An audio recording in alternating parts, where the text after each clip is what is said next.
amis golfeurs.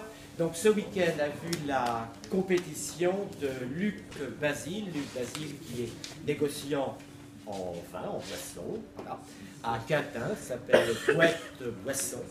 Et il tient également une cave dans la belle petite cité de caractère de Quintin.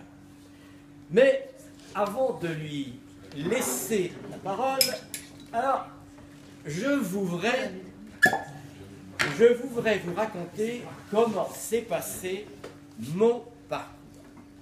Et vous en avez le primeur. On va voir un petit coup d'abord. Vous en avez le primeur. Alors, à votre santé.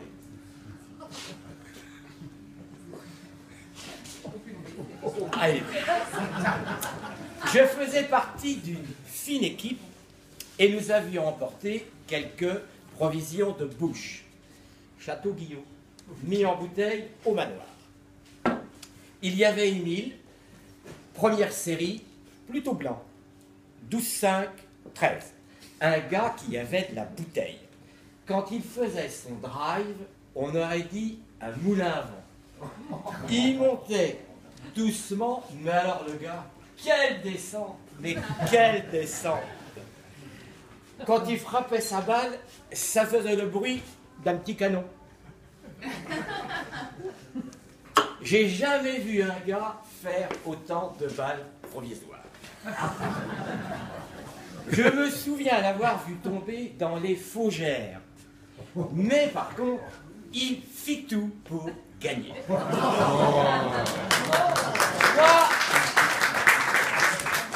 je vous l'avoue, j'étais plutôt rouge. Et je voulais pas qu'on me mette une piquette.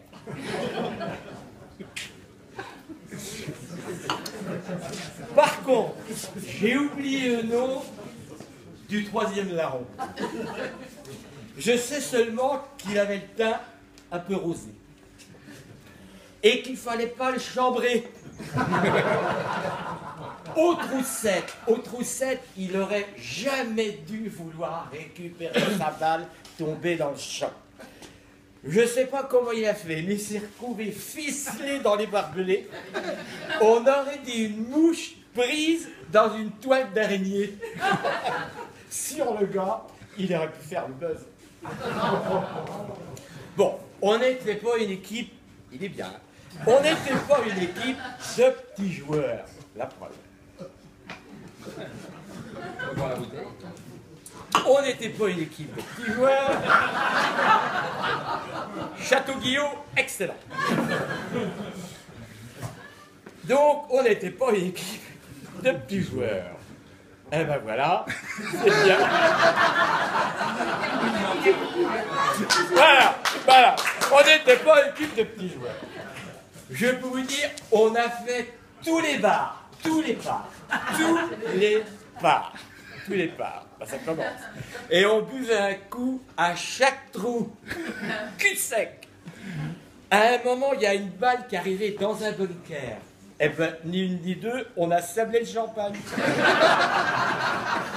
Mais comme le râteau avait été reposé à l'envers, eh bien Émile, il a filé tout le parcours avec un œil. Je ne raconte pas, il avait du mal pour calculer les distances. Hein.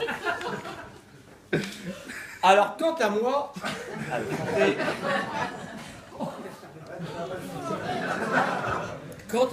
Oula, ça va aller.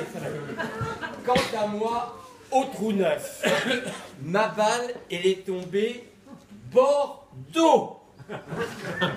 Mais grave.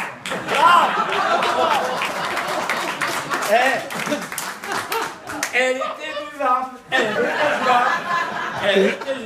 elle était jouable.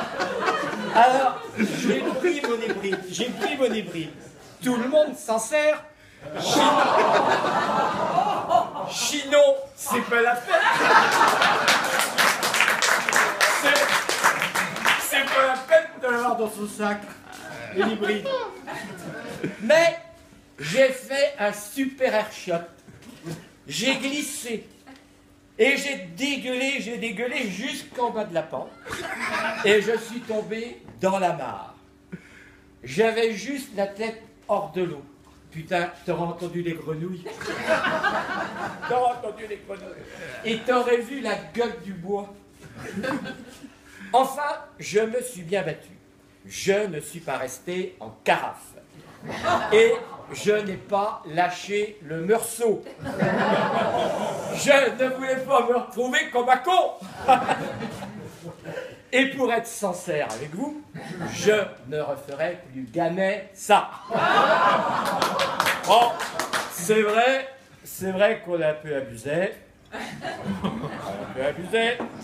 Mais vous et moi, on ne va plus se quitter.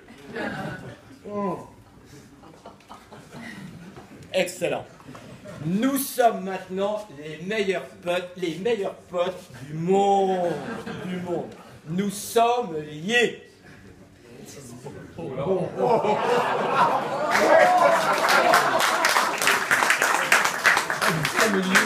Nous sommes liés. Et comme le disait Sylvia Bourvil, l'alcool non, l'eau ferrugineuse oui.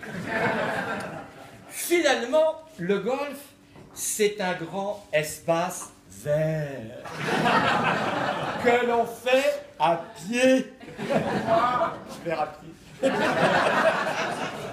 Il suffit de respecter l'étiquette et de rapporter les consignes.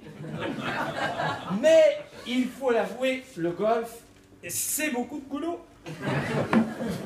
Bon, j'espère que ça n'a pas trop bouchonné sur vos parcours. Et je ne sais toujours pas si ce sont Émile et Zim qui ont gagné. Mais j'avais plus le prénom du deuxième. Mais cette édition fut, de chaîne, un grand cru. Et avant la tournée générale préparée par Christelle, je lève mon verre à la santé de Luc Bazin. Wow.